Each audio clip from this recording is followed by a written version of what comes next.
Hello everyone. Welcome to Reddit Readings. In today's episode we are hearing about people that have killed in self-defense. Reddit Readings, Episode 40.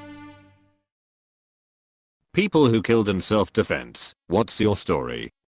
Worked for an armed messenger service, those guys that drop off cash and pick up deposits from banks/businesses in the armored trucks. Not even 10 AM, and as I was opening the door to the truck, I saw a huge guy, I'm not tiny, over 6 feet and well proportioned, in the mirror, meant just for this thing, get out of a car and run towards me. He put me in a chokehold and started grabbing for my gun. He manhandled me like I weighed nothing, would have easily gotten the gun if it wasn't a L3 holster. I managed to draw it, press it against him, and started pulling the trigger before I blacked out. I have no idea what he would have done if he got the gun, and I'm not used to just being tossed around like that. He turned out to be blind drunk and played for a college football team.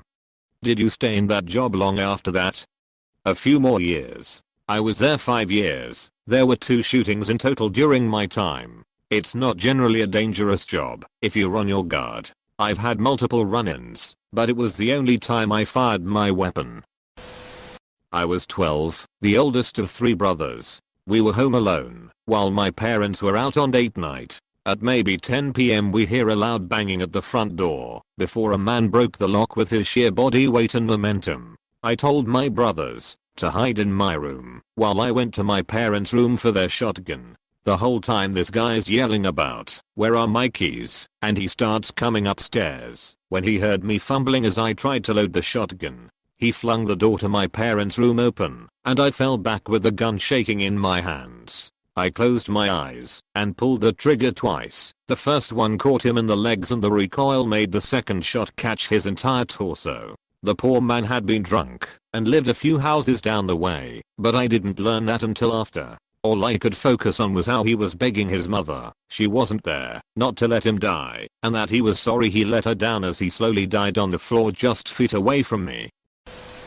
I want to comment on this to get it off my chest, since I don't have opportunities to talk about this with my friends, since I'm scared of what they will think. I was born in Honduras. I live in the US now, and from what I remember, it was a very deserted place. I spent most of my time walking to this girl's house. She was around 16 years old. A couple other kids would come to her house, since education was hardly accessible. She would teach us our shapes, animals, colors, etc. After class was over, I went home, and I heard my aunt scream from the kitchen. And then I remember that my uncle kept a gun hidden covered in rocks beside our old bathtub outside. That's where we bathed. He knew how dangerous it could be in this area, so he prepared me for everything. Went around the back and grabbed it as fast as I could. I went in, and there stood a man with a knife, threatening my aunt. I didn't really grasp what was happening, but I shot him without any hesitation, like I was taught by my uncle. I honestly still don't believe I did something like that to this day, and I don't know what would have happened to my aunt if I didn't get there sooner. I still don't feel comfortable talking about this to my friends, but I just want to get it off my chest. Not sure if it was accidental, but while in college in my first apartment, I came home from work at 3 AM. Some dude was in the hallway outside my door, and I had a bad feeling about it. I paused and went to get the mail, hoping he would leave. Nope. I come back, and he is waiting at my door. I asked him what was up, and he said he was looking for John. My name is not John, and I lived alone. I asked him to move and let me in my door. He told me to fuck off and get John. I slid between him and the door, opened it, and he pushed his way in. I pushed him out. He took a swing at me. I swung back, hitting him in the eye, which caused him to fall back and hit his head. Out cold. Forever. Apparently John was the guy who lived in the apartment before me. The dead guy spent 5 years in jail because of John ratting him out for drugs. Dead guy came to get some revenge. Got dead instead. I was back at my home country during a civil war. Some people started going to random villages and draft males and use them as soldiers. They eventually came to our house and took me, a 12-year-old, and my brother, a 10-year-old. It was a few hours drive until we eventually reached a checkpoint where we would be stationed. Them being animals, one of the commanders took me and my brother to an abandoned building close to that checkpoint and then took off his gear and was trying to rape my brother. I was scared and in a panic I grabbed a decent sized rock and hit him in the back of the head before he can do anything to my brother. He fell and I got on top of him and smashed his face over and over and over with the rock until it was caved in. Me and my brother then ran from that abandoned spot through some mountains and kept running until we reached a city nearby. We went to a nearby mosque, washed the blood off of us, and told the sheikh in that area to help us and that we were from said village. To our luck he was a decent human being and returned us back to our village. A few years later we moved to the US. My brother killed himself 2 years ago and I'm still in school. Neither me or my brother told anyone about what happened in that spot. All they know is that we escaped. My wife and I were awakened in the middle of the night by someone banging on our sliding glass door on the porch. I turned on the outdoor lights and saw a shirtless man pacing back and forth, smacking the glass with his palms hard. As soon as he saw me in the light he went berserk, smashing against the door even harder, trying to open the door or lift it off the tracks to get in. I shouted to him to calm down, calm down, calm down. By the way, shouting for someone to calm down never works. He looked like someone you'd see in one of those exotic drug freakouts on YouTube, unresponsive, zombie-like. All I could imagine was him coming in to smash us to bits. He seemed super strong and didn't know how the glass was withstanding his blows. My wife was on the phone with the cops while I was trying to mellow him. He eventually gave up on the door and smashed his way out through the screen porch. I thought it was over, but heard my wife shout, "He's coming around the side." I heard banging on the glass of our bedroom window. He was smacking hard against it until I heard crash and the glass was shattered. At that point I switched from pure fear into fear and anger. I was in the kitchen and scanned for a weapon. I grabbed the butcher knife from the top of the knife block, thinking, what the hell am I going to do with this? I couldn't mercy kill a rat in a trap, let alone stab someone. Maybe I'll just poke at him to scare him off. I ran into the bedroom. He had smashed another window and I could hear him trying to crawl through the blinds. I screamed at him to leave or I'd kill him. Took a poke at him which was deflected somehow. Then fear and anger switched to pure fury. I plunged the blade into his chest with all my strength. I still can feel that thrust to this day. It was awful. That snapped him out of whatever state he was in. He screamed my chest and ran off. The cops found him a couple houses down the street, dead in a pool of blood. The first days after were just shock and disbelief. But family, friends, my counselor were all supportive. I half-assed went into work over the next week or so, even though my boss said to take whatever time I needed. Time healed quicker than I thought it would. The man was not under the effects of drugs. He'd had a bad schizophrenic episode. He had fought with someone in a nearby group home, was locked in his room, then escaped through his window. Before the caregiver discovered the escape, he had tried to get into 2 other houses in the neighborhood before coming to mine. I wish I knew more about him and hope he is at peace. I think about him every day. I felt like I was spared and given another chance. I appreciate life's little gifts more now. It's somehow made me a better person, at least I hope. I hope he's better now too. Shared this before, but I was staying with my grandfather while my parents were out of state, and I woke up to a noise coming from upstairs, main floor. I was in the basement and just knew it wasn't my grandfather.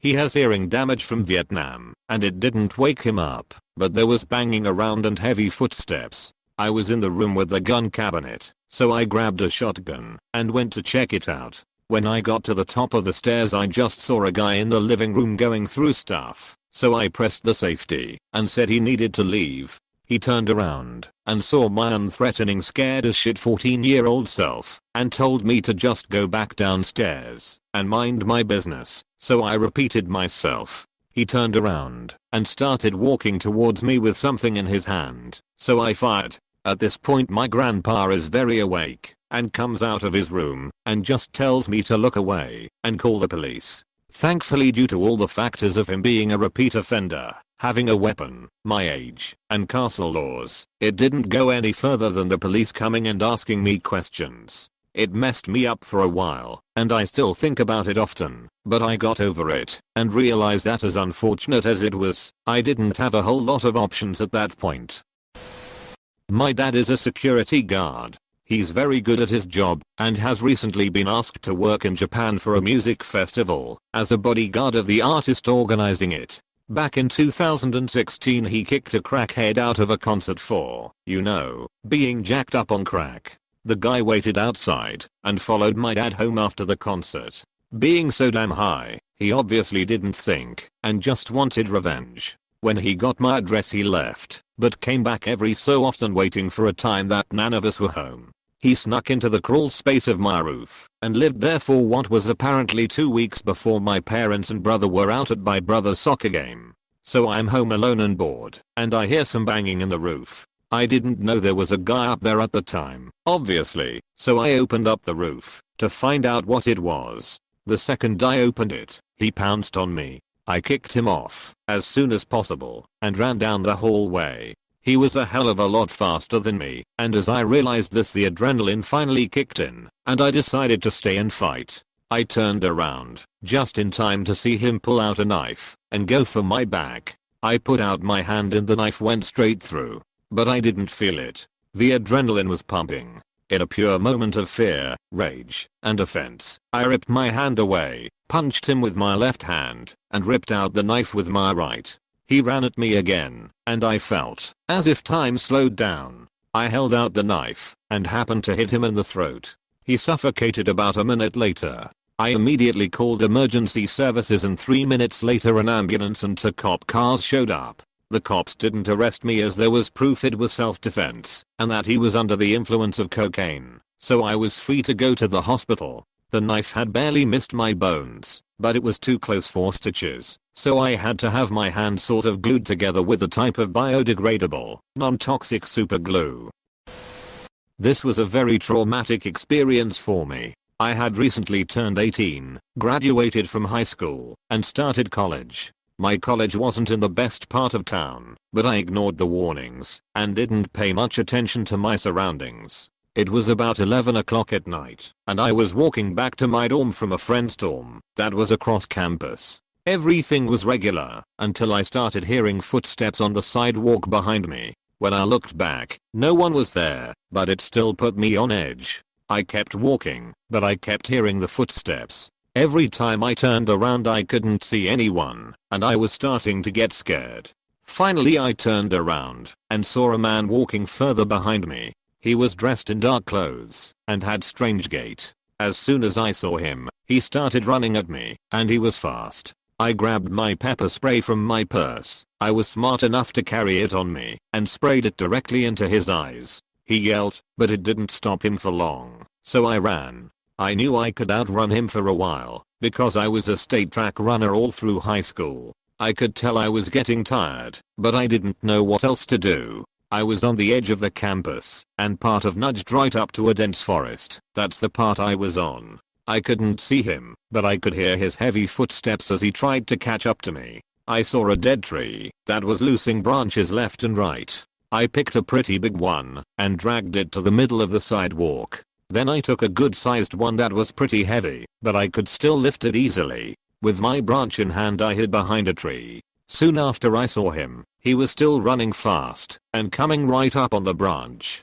Just as I planned, he tripped, and I saw his shocked, sick face as he fell to the ground. I ran out from my tree and started pummeling him over the head with my branch. I saw blood, but I ran off. Once I got in my dorm, I took a second to catch my breath, and then I dialed 911. I explained to them what happened as the operator calmed me down and signaled for an ambulance and some police. I learned later that the man died en route to the hospital, but also that he had been mugging and beating young women for ages as they walked alone in the dark. The police knew what he was doing, but they could never figure out his identity. I had to go to therapy for ages, but I'm semi-okay now, and I never walk alone in the dark. Some guy tries to mug me in the street. He tells me to give him my wallet. I pulled my concealed carry and shot him in the leg, fatal, and pelvis as I pulled up my gun. I grabbed his gun, a snub-nose revolver, out of his hand, and see the chamber. It was empty. That fucked me up for years. I was with an abusive ex who would come home drunk every night. One night, we had a fight because I had my phone on vibrate, and that obviously meant I was sleeping with other people behind his back. He left for a while and came home drunker than I'd ever seen him. He wasn't making coherent sentences, but he lunged at me and wrapped his hands around my neck and sat on my chest. I thought I was going to die. I had done some Brazilian jiu-jitsu when I was younger and managed to pull my legs up under his crotch, and then with everything I had, I pushed him off me. He hit his head on the sharp corner of a table we had in the living room and went still. I figured he had been knocked out, so I went outside and called the police. I was gonna put his ass in jail. I had the deepest purple bruises in perfect fingerprint form around my neck. He would have gone to jail. I smoked a cigarette outside, walked back in after I calmed my nerves, just to make sure he wasn't awake and coming for me. He had a huge pool of blood under him. It was almost black looking, so I stood there trying to figure out WTF I was looking at. Put 2 and 2 together, and the rest is history. Years of therapy. Self-defense plea. Open and shut. When I was 12 I was taken on my walk home from school. I was gone a month. I was given very little food and almost no water at all. He told me that he was a friend of my grandmother, that she said he needed to watch me for a little, since my grandmother was going to be out of town. It turned out he was actually someone from my grandmother's past that had been stalking her for years and had even moved across country to follow her. The first day he locked me in an all-cement basement. Every time he left he would lock the door and push the dresser over it, so I could not escape. I remember always thinking about how my grandmother could leave me with someone so evil. He would come home drunk and beat me and his son. His son was a year younger than me, until we were bloody. On the 4th or 5th day I tried to run away, but unfortunately he got to me before I could escape. For my punishment he tied me up to the backside of the house naked with a sock in my mouth and sprayed me with one of those really powerful hoses, made my body red.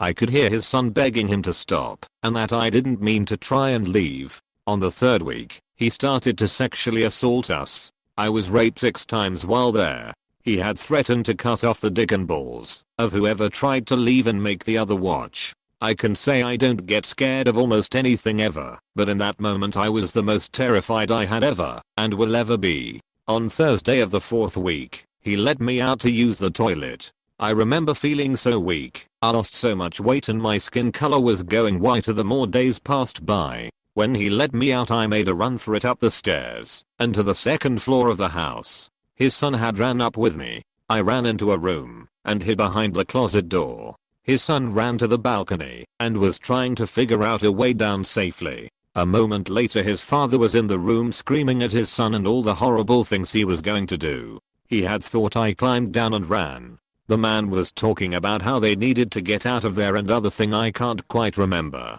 He had his son in hand and was walking down the stairs. Everything went blank. I don't remember what happened exactly in this moment, but all I can remember is 1 second I was hiding behind the door and then it's like I blinked and I was pushing the man down the stairs. I pushed him down the stairs. God, I hate remembering that I killed someone. He had cracked his neck. Even if it was self-defense, killing someone is one of the most horrific things in life. Knowing that someone who had dreams and thoughts, grew up with family, and had been in love with someone before, just like you might have, or will just for you, to take everything away and leave nothing but a rotting shell is scaring. A lot of this was a big blank in my mind until my friend, his son, reminded me of a lot of things. When the cops came, his son and I were both starved, dehydrated, raped, black and blue and white, and as my grandmother said, freezings to the touch. We both have scars on our bodies to this day, but it seemed to be a lot less noticeable. It's sickening how much evil is in this world. Me and his son kept in contact after the events that transpired. Actually we are best friends now, and call and talk quite a bit. When I'm in Canada I stay with him. A little after all of this happened my grandmother moved us to the USA for some years. I will never forget what happened, but I will never feel bad for myself for what happened, because I know I only had to deal with it for a month. Who knows how long his son had to deal with all of that. Thank you for listening to Reddit Readings, episode 40. If you enjoyed it, consider subscribing and leaving a rating.